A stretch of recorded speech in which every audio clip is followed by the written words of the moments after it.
these guys were, I could see them the whole time, so they were putting the pressure on. Did you lead the whole way? Probably a mile or two. Okay. On. And how far back was Darren? Was he on your heels pretty much down to the finish? I mean, we got up at the turnaround, and he was coming through the turnarounds. I was swinging back out, so yeah. You said you used to live. Did you live in the Springs or Manitou? Manitou. Manitou. Okay. Yeah. How long ago?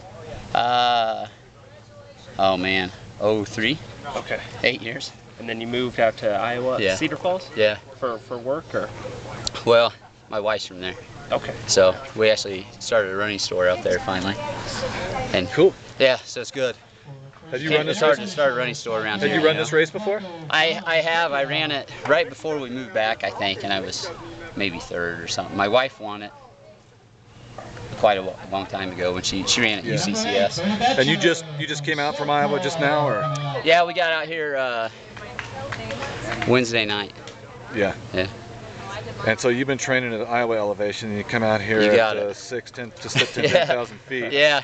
You know, I did the mountain running U.S. Championships like 3 weeks ago in New Hampshire, and that really helped acclimate me to a tough race, you know what I mean? I mean, that was a hard race, so that helped get my legs ready, you know, because it's different.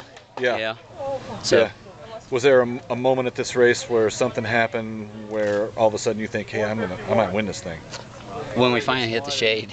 You know, when you got high enough that you're grinding, but it's cool, then you just get in a rhythm. You know, it was nice. Yeah. So that was good to feel. It's been a while. Yeah. This is a tough race to win for you. I mean, it's certainly not an easy run. Yeah. The question is, which is harder, the climb or the descent? You know.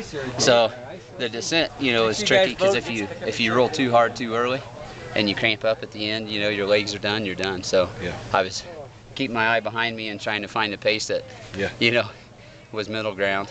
So. Are you going to do the Pikes Peak ascent or any other mountain races? Doing the ascent. Yeah, we'll be back out for the ascent. Yeah. So. Is it easier not having Matt Carpenter out here? Yeah, I mean, there's some big guys that that weren't here today too. There's some good guys that were here, and then you got Hafer that won it last year's injured right now. Matt wasn't here. And the cool thing about all that is any trail run nowadays is competitive, any good mountain run. And it, 10, 15 years ago, it wasn't always like that, so it's cool.